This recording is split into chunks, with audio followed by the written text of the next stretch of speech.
Unless your team has a cheapskate owner, the point of existence for professional sports teams is to win championships.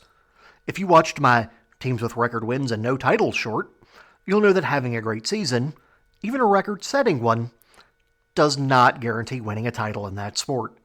After making my best and worst seasons in US Pro Sports videos, and a short dedicated to the worst-best seasons, I decided to make a video about the best-worst seasons.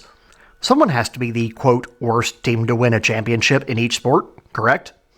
Granted, saying worst sports team to win a championship is a bit of a loaded statement to start with. These teams did not have good regular seasons, but they did win their sports titles, which, as I just stated, is the point. I'm sure if you asked any members of these teams in the video about being the, quote, worst, I'm sure you'd generally get one of two responses. The first, the Captain Jack Sparrow response, you may be the worst champion in your sport's history, but I am a champion. Or, second, the Patrick Waugh response, I can't really hear what you're saying because my championship rings are plugging my ears. Seeing as how championships are often decided by teams getting hot at the right time, rather than who the best team over a season is, let's look at the teams with the worst records that caught fire exactly when they needed to. We'll start with a team with the best winning percentage of the four, but the worst to ever win the NFL's championship, the 2011 New York Giants. They finished the regular season with a 9-7 record before catching lightning in a bottle to continue their pattern of inexplicably beating the New England Patriots in the big game. And yes, my running bit about not using the current NFL title game's proper name is still going on, because they will still sue people over it. The Giants started the season 6-2, only to go on a 4-game losing streak. They won 3 out of the last 4 and won the NFC East as the only team with a winning record at 9-7. Philadelphia and Dallas both finished 8-8, allowing the Giants to sneak into the playoffs. They won their only home game of that year's playoffs in the wildcard round, beating the Atlanta Falcons 24-2 somehow. It's always odd when a team's only score in a game is a safety. The Giants played at the top seed Green Bay Packers in the divisional round, winning that game 37-20. They had to go to overtime to beat the San Francisco 49ers in the NFC Championship game 20-17, before beating the Patriots in, quote, Big Game 46 by a score of 21-17. The Giants are one of 2 NFL teams in the Bowl era to win it all with fewer than 10 regular season wins. The other is the 1967 Green Bay Packers, who won, quote, Big Game 2 with a 9-4-1 record in a 14-game season.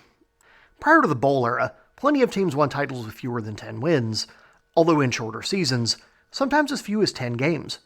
The closest anyone came to the 2011 Giants were the 1934 New York Giants, with an 8-5 record, or the 1935 Detroit Lions at 7-3-2.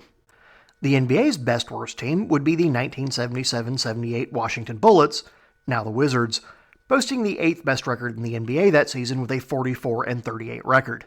Despite being tied for the 8th best record, though, they had the 3rd best record in the Eastern Conference.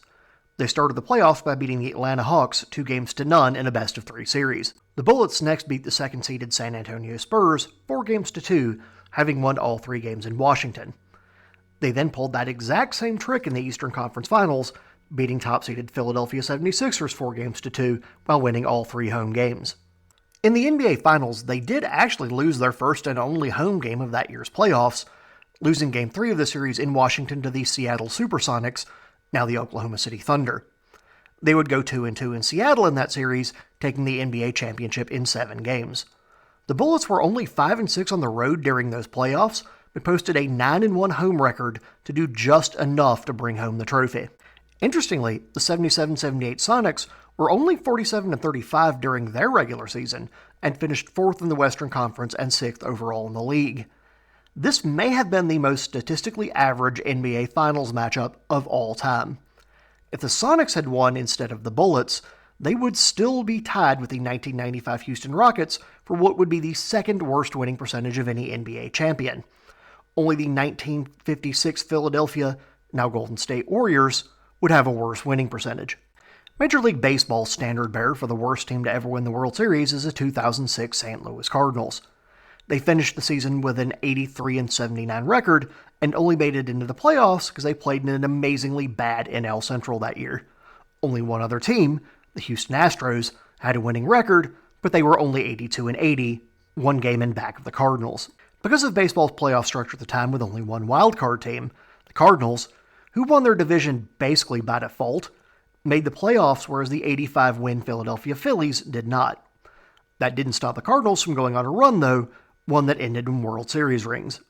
The Cardinals opened the playoffs against the San Diego Padres, whom they beat 3-1. All of the games were relatively close, within 4 runs. The Cardinals then faced the New York Mets in the NLCS. The Cardinals won the series in 7 games, and again, all but one of the games were close. The Mets did win Game 4 12-5, but every other game was within 5 runs, and 4 of the 7 games were decided by 2 runs. The Cards then went on to beat the Detroit Tigers in 5 games to win the World Series. Even though the series didn't look particularly close with a 4-1 result, none of the games had a margin of victory of more than 5. In fact, the Cardinals didn't have a dominant win the entire postseason run. But the postseason isn't about dominance, it's about finding ways to win. That is something these Cardinals definitely figured out during these playoffs. Last but not least, we come to the worst Stanley Cup champion of all time. You'll notice that in the other major American sports, the teams with the worst records to win titles did at least have winning records, even if just barely. The same cannot be said of the NHL, where you have either 2 or 3 teams win the Stanley Cup with losing regular season records, depending on how you count.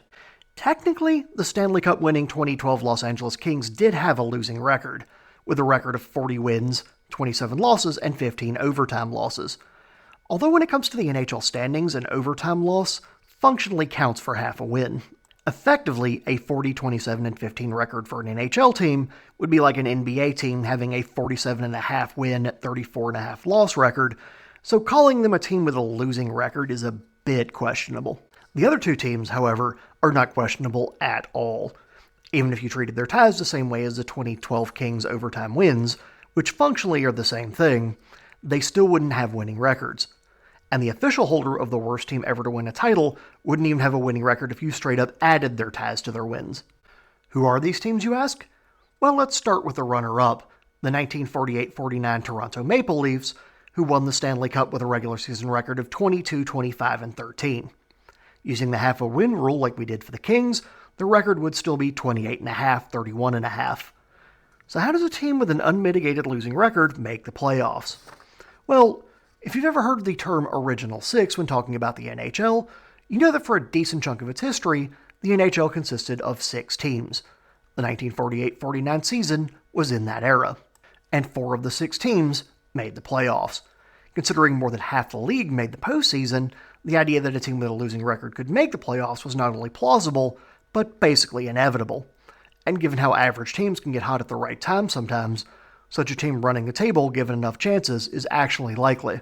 And that was the 48-49 Leafs in a nutshell. Hot enough at the right time. They beat Boston 4-1 in the semifinals, then swept the Detroit Red Wings in the finals. They posted an 8-1 record in the playoffs after a losing record in the regular season. Although even as bad as the 48-49 Leafs regular season record was, it doesn't hold a candle to the 1937-38 Chicago Blackhawks. The Hawks made the playoffs with a 14-25-9 record. They got into the playoffs because at this point the league had yet to trim down to the original 6. It still had 8 teams. The Montreal Maroons and New York Americans had yet to cease operations. And since the NHL is second only to the movie BASEketball for needlessly convoluted playoff structures, 6 of the 8 teams made the playoffs, practically guaranteeing at least one, and possibly more, teams with losing records would get in. Seriously, this was a playoff format for the 37-38 season. There were 2 conferences, the American Conference and the Canadian Conference. There were only 3 Canadian teams and 5 American teams, so one of the US teams had to be in the Canadian Conference. You'd think they'd pick Detroit for that because it's right on the Canadian border and not that far from Toronto, but no, they picked one of the New York teams. Not only did they do that, but they picked the New York Americans to be in the Canadian Conference, not the American Conference. I'm honestly not sure whether or not the NHL was actively trolling at that point. The first round consisted of the third-place team from each conference playing each other, while the 2 second-place teams from each conference faced off. Any kind of sane bracket would have put the second-place teams against the third-place teams, but that's not even the worst of it. The winners of these 2 series faced off in the second round, while the 2 conference winners played each other, completely negating the benefits you'd usually expect from winning a conference and guaranteeing a lower seed would face a first-place team in the finals, which is completely contrary to how seeding has ever been done or ever should be done in a tournament bracket. The Blackhawks started off by beating the Montreal Canadiens 2-1 in a best-of-3 series in the first round. They advanced to the semifinals where they beat the New York Americans, the Canadian Americans, 2-1 in a best-of-3. It's worth noting that the Boston Bruins and Toronto Maple Leafs, the conference winners, met in the other semifinal bracket. The series was 3-0 for Toronto because this series was a best-of-5, while all the teams with lesser records played best-of-3. The more I look at this, the more I'm convinced the NHL was just trolling everyone. Just to prove I'm not making this shit up, I'm going to put a link to the records.nhl.com page that houses this information. Just go look at it. It's mind-boggling. Wait, what was I talking about? Oh yeah, the Blackhawks beat the Maple Leafs 3-1 to win the Cup in a best-of-5. And there you have it, the worst teams ever to win a U.S. Pro Sports Championship. And bonus coverage of a playoff format so jacked up that I feel like I've had too much to drink, despite not drinking the day I recorded this. If you enjoyed this video, or want to start a discussion on how to make the NHL playoff format even more ludicrous, feel free to comment on, like, share the video, or subscribe to the channel. And don't forget to ring the notification bell as I do release regular content. As always, thanks for watching.